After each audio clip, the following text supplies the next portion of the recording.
Everyone, तो आज हम फिर से बात करने जा रहे हैं एक अनदर हमारे गैस्ट्रोइंटेस्टाइनल डिसऑर्डर के बारे में। तो आज हम बात करेंगे अपेंडिसाइटिस के बारे में। तो सबसे पहले मैं ये बता देती हूँ कि अपेंडिक्स क्या होता है, आपको सबको पता होगा। फिर ये गैस्ट्रोइंटेस्टाइनल ट्रैक दिख रहा होगा आपको, ठीक है। यहाँ पे सीकम वाला पार्ट खत्म हो रहा है, नीचे एक फिंगर लाइक प्रोजेक्शन दिख रहा है, यही होता है हमारा अपेंडिक्स, ठीक है। ठीक है, तो थोड़ा बहुत और देख लेते हैं क्या लिखा हुआ है कि अपेंडिक्स क्या है। स्मॉल फिंगर लाइक अपेंडेज है जो कि 10 सेंटीमीटर लॉन्ग होता है और सीकम के जस्ट बिलो पे इलियोसिकल वॉल पे जहाँ पे ख़त्म होता है वहाँ के थोड़ा सा नीचे ये होता है, ठीक है।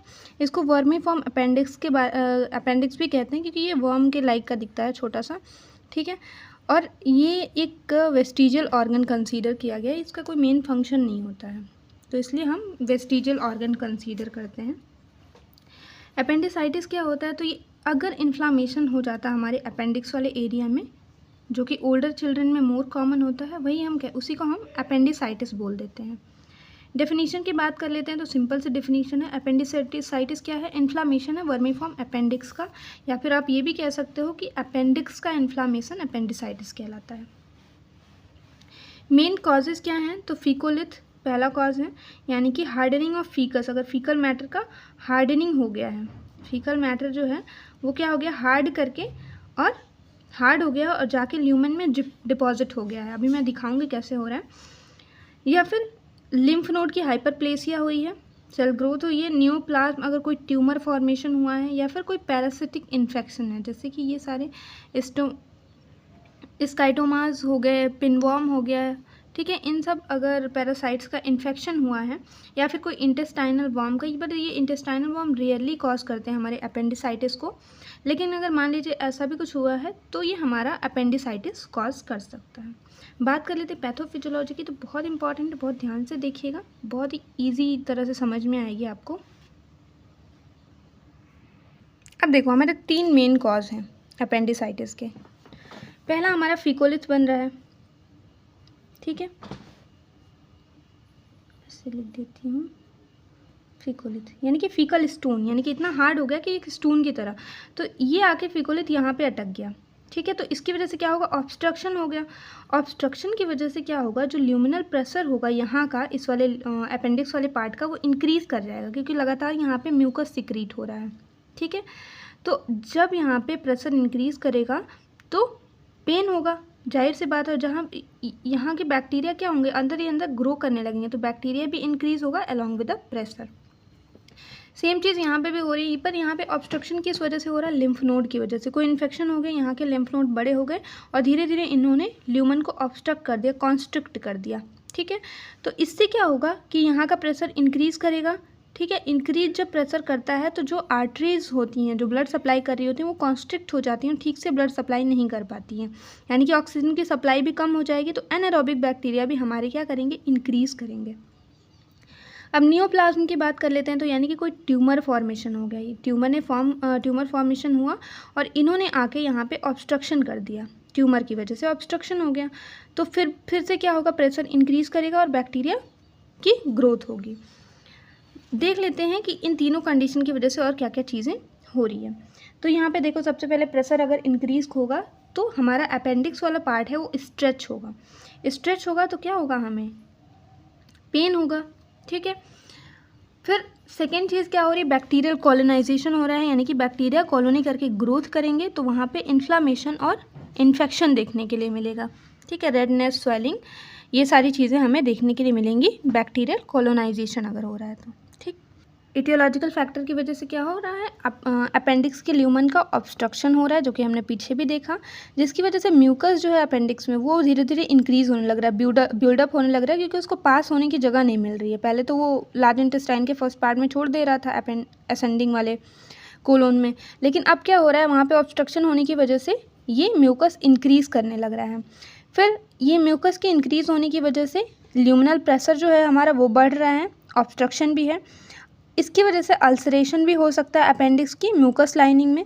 और क्या हो जाता है कि जब हमारा अपेंडिक्स है वो स्ट्रेच होता है तो ऑक्सीजन सप्लाई या ब्लड फ्लो जो होता है अपेंडिक्स उस वाले एरिया का, वो क्या कर जाता है, डिक्रीज़ कर जाता है। और जब ब्लड फ्लो डिक्रीज़ करेगा तो आप देखिए बैक्टीरियल इन्वेजन होगा वहाँ पे, क्योंकि बैक्टीरिया का वो कॉलोनी ही है वहाँ पे। तो क्या होगा, बैक्टीरियल इन्वेजन और भी ज़्यादा होगा और वो प्रोलाइफरेट कर जाएंगे। जब बैक्टीरियल इन्वेजन और प्रोलाइफरेशन होगा तो इन्फ्लामेशन, स्वेलिंग या फिर अल्टीमेटली अपेंडिसाइटिस देखने के लिए मिलेगी हमें, राइट। तो आई होप सो समझ में आया होगा। फिर नेक्स्ट हम बात करते हैं क्लिनिकल फीचर के बारे में। तो आप देखो क्या क्या हमें साइन एंड सिम्टम्स देखने के लिए मिलेगा। तो एक्यूट पेन देखने के लिए मिलेगा, जो कि इंटेंसिटी जिसकी धीरे धीरे इंक्रीज़ होगी, और ये मैक बर्नेस पॉइंट पे हमें देखने के लिए मिलेगा। दैट मीन्स कि आप ये देखो 9 क्वाड्रेंट आपको पता है ना, तो ये नावल जो हमारी होती है नाभि के जस्ट किस वाले हिस्से में, राइट वाले हिस्से में आपको देखने के लिए मिलेगा, ठीक है। फिर उसके बाद से एनोरेक्सिया देखने के लिए मिल सकता है, नोजिया, वॉमिटिंग होगी, फीवर, ठंड लगेगी, रिबाउंड एब्डोमिनल टेंडरनेस देखने के लिए मिलेगा पाल्पेट करने पे, कॉन्स्टिपेशन और डायरिया भी बच्चे के अंदर देखने के लिए मिल सकता है। कुछ स्पेसिफिक साइन होते हैं, जैसे कि ये देखो आपको पासो साइन देखने के लिए मिलेगा। इसमें क्या होता है, ये वाला डायग्राम देखो आप, इसमें क्या होता है कि जब हम जो भी बच्चा हमारा अपेंडिसाइटिस जिसको भी हुआ है उसको हम लिटा के अगर मान लीजिए नीज़ को फ्लेक्स करके हल्का सा ऊपर की तरफ स्ट्रेच करेंगे, पाओ साइन में हम ऊपर की तरफ या नीचे की तरफ थोड़ा सा स्ट्रेच करते हैं तो पेन होता है बच्चे को इधर राइट वाले पार्ट में, ठीक है। ऑब्ट्यूरेटर साइन में क्या होता है कि ऐसे सेम पोजीशन देके हम पर ये वाले लेग को यानी कि लेफ्ट वाला जो है उसको हम रोटेट करते हैं। जब रोटेट करेंगे तो हमारे इस वाले पार्ट में दर्द, पेन फील होगा, ठीक है। रोवसिंग साइन क्या होता है, ये बड़ा इंटरेस्टिंग है। इसमें क्या होता है कि जब आप ये वाले रीजन को यानी कि लेफ्ट लोअर क्वाड्रेंट को जब आप पाल्पेट करते हो तो राइट लोअर क्वाड्रेंट में आपको दर्द होती है, ठीक है। तो ये हमारे रोवसिंग साइन को इंडिकेट करता है। फिर पाल्पेबल मास फील होगा अगर एब्सेस वगैरह का केस हो गया है, मान लीजिए कि ये वर्मीफॉर्म अपेंडिक्स ने इन्फ्लेम करके अपना फ्लूइड यहाँ पे इकट्ठा हो गया, एक्यूमुलेट कर दिया है, तो हमें एब्सेस फील होगा या फिर पाल्पेबल मास भी फील होगा, ठीक है। बात कर लेते हैं डायग्नोसिस की। तो हिस्ट्री टेकिंग फिजिकल एग्जामिनेशन के पास साथ साथ हम साइन और सिम्टम्स को एसेस करेंगे। अगर हम हीमोग्राम कराएंगे तो हमें ल्यूकोसाइटोसिस देखने के लिए मिलेगा, एब्डोमिनल यूएसजी करा सकते हैं सीटी स्कैन एक्सरे के साथ, सीबीसी अगर हम कराएंगे तो डब्ल्यूबीसी हमें इंक्रीज देखने के लिए मिलेगा। कॉम्प्लिकेशन की बात कर लेते हैं तो अपेंडिक्स का रप्चर हो सकता है, इंटेस्टाइनल परफोरेशन देखने के लिए मिल सकता है, peritonitis along with paralytic ileus देखने के लिए मिल सकता है, पेल्विक सबफ्रेनिक एब्सेस भी देखने के लिए मिल सकता है। मेडिकल मैनेजमेंट में देखो, मेडिकल मैनेजमेंट जो होता है वो सिर्फ हम सपोर्टिव मैनेजमेंट के तरीके से यूज़ कर सकते हैं, अल्टीमेट इसका जो इलाज होता है वो सर्जरी ही होता है।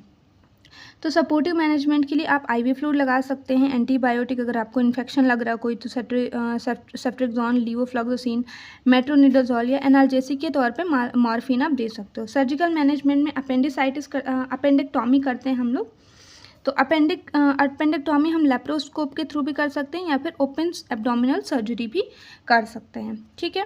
तो अल्टीमेट इसका जो इलाज होता है वो अपेंडिक्टॉमी ही होता है। आई होप सो कि चीज़ क्लियर हो गई। बहुत ही आसान टॉपिक था। अगर कोई दिक्कत होती है तो आप कमेंट सेक्शन में मेंशन कर सकते हैं। Thank you for watching.